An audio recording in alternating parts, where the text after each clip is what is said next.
there's an immaturity to some of the things that Leao and Theo do on a daily basis or a weekly basis when you watch them. There's an immaturity about when, the team goes to get a water break and they go on the other side of the pitch. There's an immaturity to the way they need to be treated by the manager. There's an immaturity in decision-making to pull Musa down in that play, right, the way he pulls him down. I think that the key turning point in this match was that red card, wasn't it, for Theo Hernandez? How disappointed, as lovers of the game of football, to see that kind of thing? Very disappointed. Theo Hernandez is an experienced player, someone who knows exactly what you'd have to get into his head. I really cannot answer that for him. I think it's just idiotic and stupid. Bitcoin. The first, you don't know which the first booking was bad enough already anyway, getting frustrated about a play that had nothing to do with him, and he literally pulls Haji Musa down. And I think it's the first foul. He doesn't get that. There for me is a silly booking in a game of this magnitude at home. Look at that, just ridiculous. If you're going to get booked for something proper. So that one was already terrible enough. Then the second booking for me, I disagree with Grella. The overlapping run is fine. Everything he did is fine. You're trying to get a goal. This is the idiotic part. Why would you do that? In the modern day of football, with VAR, all the cameras and everything, and the referee was well placed, that didn't even need to go to VAR. The referee knew instantly and booked him. You're a senior player. You're supposed to be a leader of this club, one of the leader players, one of the senior players in the dressing room, and you do that for your club as a leader, like, you should be embarrassed. Because for me, you'd say, if one of the final players did that with the game, the magnitude, it's the youngest team they've ever fielded in the history of the Champions League with an average age of 23. You can understand. The occasion gets too big for them. The emotions get the better of them. But you're talking about an experienced player like Theo Hernandez there. That, for me, is just, it's a big letdown. It's embarrassing. Week in and week out, we talk about Theo in Serie A. We talk about Theo and we talk about Leao. And we talk a couple other characters, and we talk about reliability, and we talk about their mentality is the word we use the most. We say, the mentality is not there. I'm not so sure it's only mentality. I think the biggest thing is, and we never talk about this, we're dealing with human beings, is maturity levels. There's an immaturity to some of the things that Leao and Theo do on a daily basis or a weekly basis when you watch them.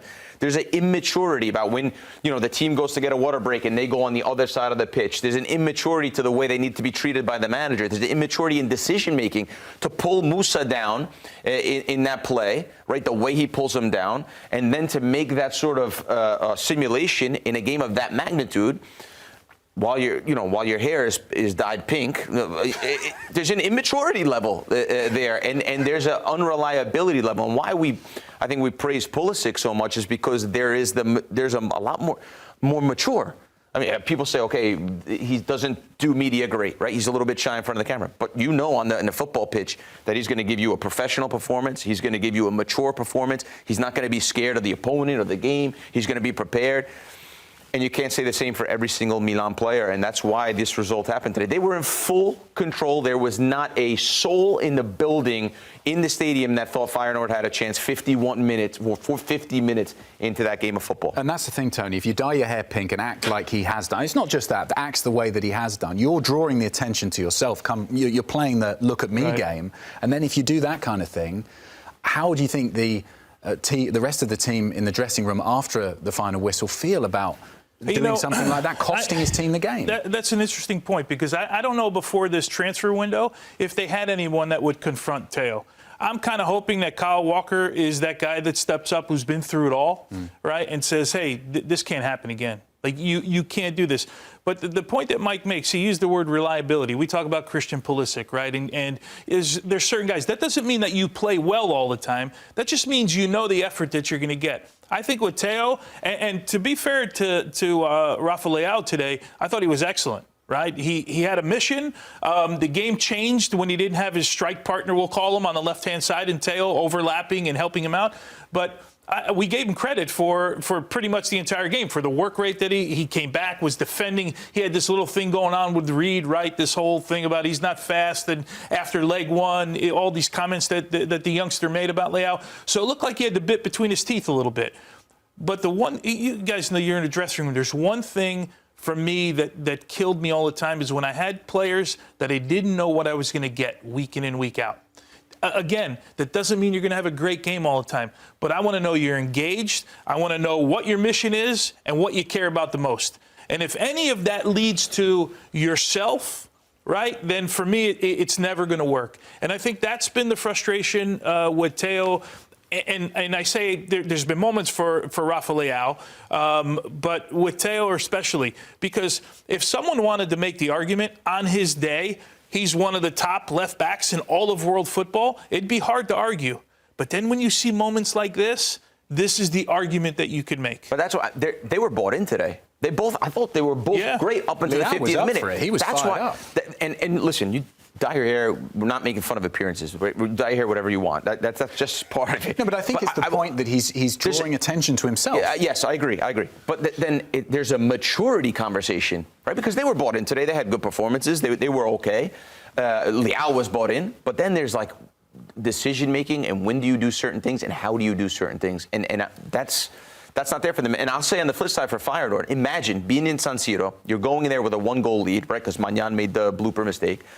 You concede 38 seconds into the game, San Siro erupts.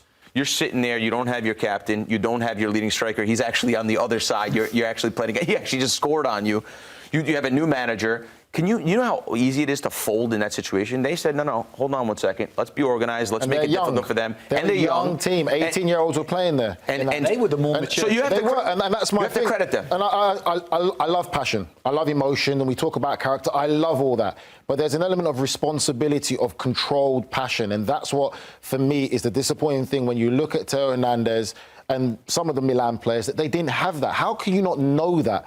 Going into this game, knowing what's at stake, the club you're representing, and to let that get the better of you, and you're one of the senior players. That's, for me, is the thing that's the biggest thing. Because I'm not against passion, because that's what I want to see. You want to see passion from players. You want to see commitment. But for me, you have to control that. No matter what's going on, no matter how much adrenaline is pumping you as a player in big games, you have to control that. It could be a cup final and you start and the manager gets you pumped up. You've got to start well, you start well. It doesn't mean you go into a reckless challenge and go and get a red card in the first 2 minutes, because it's not yourself it's not just yourself you're letting down. You're letting down your teammates. Your band of brothers that you're supposed to go to war together. You're letting down the 50 people in the building that that do everything around the 100%. Club and the fans that are in the thousands. But we've seen him do that so many times in Serie A when he goes in for these challenges and just dives. It's not nothing new that it's the first, he doesn't really do that. He does it all the time. So I'm not really surprised in that incident that we got booked again. We can't just point the finger at the players, though. It's also the manager's job to deal with some of the ill discipline that he's got in his squad. We've got a comment in here concerning Sérgio Conceição from Christian Rodriguez. He said, do you think Conceição did the correct changes and formation after the red card? What do you think, Mike? That's a fantastic question also, because then, okay, we can talk about Theo all we want, right, and the first leg and everything else and Magnan's mistake, and we can talk about all the negatives. But now you imagine San Siro, you're at home in Milan with a way higher budget in the caliber of players that you have. Could they have managed the game better? Because I thought for 20, 30 minutes after the red card, they lost total control of the game. And it was instant, too, right? It was like like a light switch. Yeah, it was amazing. It was like a light switch. And so, like I said, you can make all the excuses, but you could also make the argument that with 10 men at home, that you have to put up a better fight. I will say the quality of the pass from Hugo Bueno was almost unmarkable. It was such a good ball and such a good finish. So it was difficult for them. But again, they struggled to create chances down them in. It's a lot to ask, but could they have done better? I think they should have. There's chemistry issues. For me personally, I think I would have taken off João Felix instead. And if you bring Fofana on and kept Jimenez on, because at the end of the day, he's a goal scorer. He's got more chance of scoring goals with him on the pitch. And you still just try and rely on getting counter-attacking situations. There's chemistry issues there, clearly, to see with these relationships aren't quite there yet with all these new players. Those are the only things you can really say for Conceição. But again, for a club like AC Milan, they'll always be compared to the other big clubs, like Atleti. When Atleti go down to 10 men, which they do quite often, you still say they're still in this game. They show it. But when I saw this today from AC Milan, I didn't see them getting back into it. I saw a Feyenoord side really growing into the game, even more so with the young team that they are, comfortable to keep possession, popping it around, and sometimes probably overplaying.